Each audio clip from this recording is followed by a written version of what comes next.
నమస్తే.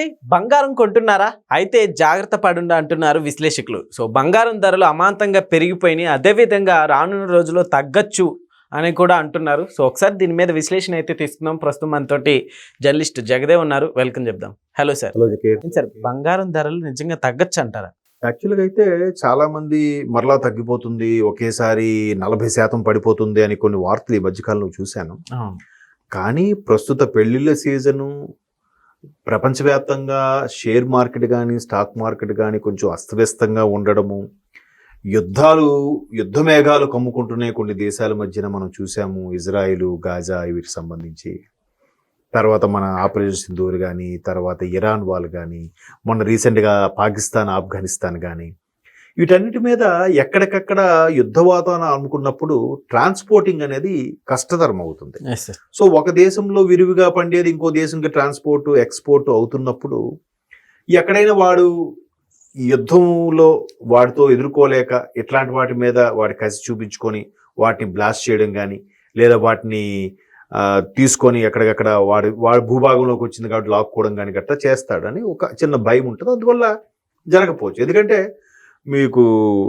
నాకు చిన్న గుర్తుంది, ఇరాక్ అమెరికా యుద్ధం అప్పుడు కూడా సుమారుగా అది ఎన్నో వేల టన్నుల ఆయిల్ని సముద్రంలో కలిపేశాడు ఆయన కసిగా, సద్దాం హుస్సేన్ అమెరికాతో యుద్ధం జరుగుతున్నప్పుడు. అవి ఎన్నో లక్షల కోట్ల జీవరాశులు చనిపోయాయి క్రూడ్ ఆయిల్ కలిపేసినప్పుడు. అంతెందుకు, మనం చరిత్రలో కూడా చదువుకున్నాం కదా బోస్టన్ టీ పార్టీ అని. ఆ బోస్టన్ టీ పార్టీ ఏంటంటే ఆ బోస్టన్ సముద్ర తీరంలో అది ఎన్నో టన్నుల టీ పొడిని అక్కడ కలిపేశారంట యుద్ధం, సెకండ్ వరల్డ్ వార్ టైంలో. సో దానికి అందుకు బోస్టన్ టీ పార్టీ అని పేరు పెట్టారు. అలాగా ఒక్కొక్కరు వాళ్ళు యుద్ధం చేయడం చేతకాక చేవగాక ఏం చేస్తారంటే ఇట్లా కసిగా తర్కం అనమాట, నాకు దక్కింది ఎవరికి దక్కకూడదు అనే దీంట్లో బిహేవ్ చేస్తుంటారు. మేబీ అలాంటివే జరుగుతాయని, మేబీ ఎక్స్పోర్ట్స్ ఇంపోర్ట్స్ తగ్గుతుండొచ్చు. ఇదే అదనుగా ఈ బ్లాక్ మార్కెట్ చేసేవాళ్ళు, గోల్డ్ మాత్రమే చేసుకొని నమ్ముకునే వాళ్ళు ఒక గేమ్ ఆడుతూ ఉంటారు. ఇప్పుడు షేర్ మార్కెట్ కూడా పెద్ద గేమ్ అంటారు అందరూ. నాకు ఇప్పటికీ అది అర్థం కాని సబ్జెక్టే. ఎక్కడో ఏదో సునామీ వస్తే ఎక్కడెందుకు రేటు పడిపోతుందో, ఎక్కడో ఏదో భూకంపం వస్తే ఎక్కడెందుకు షేర్స్ పడిపోతాయో నాకు ఇప్పటికీ అర్థం కాదు. సో అలా ఫ్లక్చువేట్ జరుగుతుంటే మారుతూ ఉంటాయి. సో గడిచిన 2-3 నెలల్లో చూస్తే బంగారం ఎంత దారుణం అంటే, ముందు 1,00,000 అన్నారు, 1,02,000 అన్నారు, 1,05,000 అన్నారు, 10 అన్నారు, 12 అన్నారు, 17 అన్నారు, 20 అన్నారు, 30కి వెళ్ళిపోయింది. అవునా? మరలా ఇప్పుడు అది తగ్గుతూ వస్తుంది. పెరిగినప్పుడు సైలెంట్గా పెరిగిపోతుంది, తగ్గినప్పుడు 500, ఏది గ్రామ్ మీద 500 తగ్గింది, గ్రామ్ మీద 1000 రూపాయలు తగ్గింది, గ్రామ్ మీద 300 తగ్గిందంటే ఏం తగ్గినట్టు. సో అది తగ్గుతూ మరలా 1,20,000కి అంతకు వచ్చింది 10 గ్రాముల బంగారం నేను చెప్పాను. సో దానివల్ల భారీగా తగ్గిపోతుంది. అంటే మదుపరులకి ఎవరైతే పెట్టుబడి పెట్టాలనుకుంటారో, కొనాలనుకుంటున్నారో వాళ్ళకి ఒక చిన్న ఆశ చూపించడానికి మళ్ళీ ఇదొక రకమైన మార్కెటింగ్ స్ట్రాటజీ. బట్ అప్పుడే తగ్గే ప్రసక్తే లేదు, తగ్గదు. ఇంకోటి ఏంటంటున్నారంటే, బంగారం నిల్వలు మన దగ్గర కూడా బయటపడ్డాయి, మనకి రాయలసీమలో ఎక్కడో బయటపడ్డాయి. ఒక కేజీఎఫ్ లాగా మన దగ్గర కూడా తవ్వకాలు ప్రారంభం అవుతాయి నెక్స్ట్ ఇయర్ నుంచి. అలాగానైతే భారతదేశం యొక్క రూపురేఖలు మారిపోబోతున్నాయి, ఎస్పెషల్లీ ఆంధ్రప్రదేశ్ రూపురేఖలు మారిపోతాయి. బంగారం రేటు బాగా తగ్గుతుంది, తగ్గకపోయినా మనకు అందుబాటులో ధరలోకి వస్తుంది, మిగతా వాళ్ళకి ప్రపంచవ్యాప్తంగా ఎక్కువ ఉంటుంది అని రకరకాల అపోహలు. బిజినెస్ చేసుకోవడానికి ఒక టెక్నిక్సే అంతే, పెరగదు, తగ్గవు. పెరిగితే 100 రూపాయలంట, తగ్గితే 2 రూపాయలు 3 రూపాయలు తగ్గడం. అదేం తగ్గడం? వెంటనే మన న్యూస్ లో కూడా చూడండి, ఫోన్లో వస్తుంటే భారీగా తగ్గిన బంగారం ధరలు అంటే, తీరా చూస్తే గ్రాముకు 300, 500 తగ్గుంటారు. సార్ ఇదంతా మార్కెటింగ్ స్ట్రాటజీ అనుకోవచ్చు సార్. ఎందుకంటే సో అమాంతం పెంచి మళ్ళీ ఒక 200-300 తగ్గిస్తే అప్పుడు సేల్స్ పెరుగుతాయని, సో మళ్ళీ తర్వాత పెంచచ్చు అంతే కదా. ఇప్పుడు మనకు చూడండి, ఒక ప్రొడక్ట్ ఉంది, ఆ ప్రొడక్ట్ ను బాగా పెంచేసి 50% ఆఫర్ అంటాడు. మన పెరిగింది ఎంత చూడం, అబ్బా 50%, 1+1 అనుకుంటాం. నేను ఈ మధ్యకాలంలో డేట్స్ నుంచి, అదే ఖర్జూరం నుంచి, టీ పౌడర్ ప్యాకెట్స్ కానీ, చాక్లెట్స్ కానీ, ఇవన్నీ కూడా 1+1 అంటాడు. ఏంటి అసలు అంత అట్లా ఇస్తే వాడు అలా ఇచ్చుకుంటూ వెళ్తాడు, దివాలా తీసేయాలిగా. సో మీరు అన్నట్టు ఒక మార్కెటింగ్ స్ట్రాటజీ ఇది అంతే. పెంచేటప్పుడు 100 రూపాయలు పెంచేస్తాడు, తగ్గించినప్పుడు 3 రూపాయలు తగ్గుతాడు, భారీ తగ్గింపు ధరలు అంటాడు. దానికి చిన్న స్టార్ వేస్తాడు, TNC apply, terms and conditions apply. ఎట్లా మరి చెప్పండి. సో ఇట్లాంటి పరిస్థితుల్లో చాలా బంగారం ఎక్కువ మంది, ఎస్పెషల్లీ భారతీయులు ఎక్కువగా ఇష్టపడతారు బంగారాన్ని.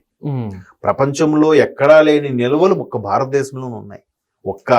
అదేంటది అనంత పద్మనాభ స్వామి ఆలయమే బెస్ట్ ఎగ్జాంపుల్. అంతెందుకు, స్వామివారు మన తిరుమల వెంకన్న స్వామి వారికి వచ్చే రోజువారి వచ్చే ముడుపులు కానీ, స్వామివారికి ఇచ్చే కానుకలు కానీ అవన్నీ కరగదీసి ఆభరణాలు చేసి SBIలో వాళ్ళు పెడితే రోజుకి తులమ 2 తులాలో ఇంట్రెస్టే వస్తుందంట బంగారం మీద. 2 గ్రాములు సరిగ్గా గుర్తులేదు నాకు. అంటే అంత స్థాయిలో నిల్వలు ఉన్నాయి, బంగారం నిల్వలు ఉన్నాయి స్వామి పేరిట. తిరుమల వెంకటేశ్వర స్వామి పేరిట భక్తులు ఇచ్చే కానుకలు అవన్నీ వేస్తారు కదా ప్రతి ఉండిలో. కొంతమంది నిలువు దోపిడీని వేసేస్తూ ఉంటారు. ఎంత జరిగితే అది డిపాజిట్ చేస్తే డిపాజిట్ మీద వచ్చిన ఇంట్రెస్ట్ రోజుకి 2 తులాల బంగారం ఎంతో వస్తుందంట. అంటే సుమారుగా 20 గ్రాములు ఎంతో ఇంట్రెస్టే వస్తుందంటే రోజుకి. ఎంత బంగారం నిల్వ లేకపోతే రోజుకి 2 గ్రాములు ఇంట్రెస్ట్ వస్తుందండి, 20 గ్రాముల ఇంట్రెస్ట్ చెప్పండి. సో అంటే అంతగా ఇష్టపడతారు మన భారతీయులు. అనంత పద్మనాభ స్వామి ఆలయంలో అప్పట్లో పెద్ద సెన్సేషన్ 2010-11లో నేలమాళిగలు అని ఒక 6 నేలమాళిగలు ఉన్నాయి. అది ఒక్కసారి ప్రభుత్వం నుంచి పెర్మిషన్ తీసుకొని తవ్వారు అంటే ట్రావెన్కోర్ సంస్థానం వాళ్ళు కేసు వేశారు. బట్ అది కూడా ఎంత మిరేకల్ జరిగిందని అంటే, ఫస్ట్ దానికి ఎవడైతే ఆఫీసర్గా వచ్చి చేశాడో వాళ్ళ మదర్ సీరియస్ గా ఉంది, చనిపోయారని చెప్పి టెలిగ్రామ్ వచ్చింది, వాడు వెళ్ళిపోయాడు. రెండో ఆఫీసర్ వచ్చాడు, వాడు కూడా లేదు నేలమాళిగలు తవ్వాలన్నాడు. వాడికి చిటికలు పోయిన ఏదో కట్ అయిపోయాయి, ఇంజూరీ అయిపోయి సివియర్ అయిపోయింది వాడికి, వాడు వెళ్ళిపోయాడు. ఇక లాభం లేదని వీళ్ళు ఒక ట్రావెన్కోర్ సంస్థానంలో సుప్రీంకోర్టు వేస్తే మనోభావాలు దెబ్బతినేలాగా ప్రవర్తించద్దు, ఎవరు తవ్వద్దు. అయితే ABCDEF అని అనుకున్నారు వీళ్ళు. 6 నేలమాళిగల గదుల్లో అన్ని తవ్వితే ఒక్కొక్క దాంట్లో కొన్ని కోట్లు విలువ చేసే దాన్ని అంటే ఎస్టిమేట్ చేయలేకపోయారు. అంత విలువ ఉండొచ్చు అని ఒక అంచనా, అది ఒక ప్రపంచాన్ని కొనేయొచ్చు, అంత బంగారం బయటపడింది ఈ 5 గదుల్లో. రెండో గది B గది ఏదైతే ఉందో, B అనుకున్న గది ఏదైతే ఉందో దానికి నాగబంధం వేసిందంట. అది తీయడానికి ప్రయత్నించిన ప్రతిసారి కూడా వర్కర్స్కి కానీ లేదంటే దాని మీద వచ్చిన ఆఫీసర్ కానీ ఏదో అవుతుండవు కాబట్టి మరి తీయలేదు, దాన్ని అలాగే ఉంచేశారు. మరి ఇవన్నీ ఏం చెప్పండి. సో కాబట్టి అంత బంగారు నిలువలు ఉన్నాయనంటే ఇంకా తెలియకుండా ఎన్ని ఉన్నాయో, ఎక్కడెక్కడ ఉన్నాయో. బట్ భారతదేశంలో అందుకని ఇది పుణ్యభూమి, దేవభూమి, దైవభూమి, చాలా రకాలుగా కర్మభూమి అని కూడా అంటారు. భారతదేశం అంటే బంగారానికి ఎందుకు అంత ప్రాధాన్యత అనుకునేవాడిని, ఇనుము ఎంత ఉంది కదా, ఇనుముకి ఎంత రేటు పెంచొచ్చు కదా అనుకునేవాళ్ళం. బట్ బంగారానికి మనిషి యొక్క ఆత్మకి నిదర్శనము ఏదో చెప్తారు ఆధ్యాత్మికతలు, మనకు పట్టుగా ఐడియా లేదు. మేబీ అందువల్ల బంగారానికి అంత ఖరీదు, అంత ప్రామాణికం, దానికి వచ్చిన మెరుపు, దానికి వచ్చిన షైనింగ్ ఇంకే లోహానికి లేదుగా. మనం మాట్లాడేటప్పుడు కూడా వాడు బంగారం రా, పిల్ల బంగారం రా అనుకుంటాం. ఎందుకు పోల్చారంటే అంత స్వచ్ఛమైనది అన్నట్టు కూడా చెప్తా ఉంటారు. కాబట్టి బంగారం రేటు ఇంకా దినదినంగా కొంతమంది నిపుణులు చెప్పిన దాని ప్రకారం నాకు తెలుస్తుంది ఏంటంటే సుమారుగా 1,50,000 60,000 మధ్యలో వెళ్ళి ఒక కొన్నాళ్ళు ఆగుతుందంట. ఒక 2 ఏళ్ళు ఎంతవరకు ఫ్లక్చువేట్ ఆ మధ్య రేట్లలోనే among the prices 1 lakh 1.5 lakh to 1.6 lakh. ఆ తర్వాత మళ్ళీ పెరిగే ఛాన్సెస్ ఉన్నాయి. కాబట్టి అది సరిగ్గా మనం కరెక్ట్గా చెప్పాలంటే బంగారం తగ్గదు, దాని వాల్యూ ఎప్పుడు అలాగే ఉంటుంది. ఈ మదుపరులందరూ కూడా దాని మీద ఇన్వెస్ట్ చేస్తున్నారు కాబట్టి ఖచ్చితంగా బంగారం ఇంకా పెరుగుతుంది. కాబట్టి తగ్గినా రూపాయి తగ్గితే పెరిగితే 10 రూపాయలు పెరుగుతుంది. Okay sir, thank you.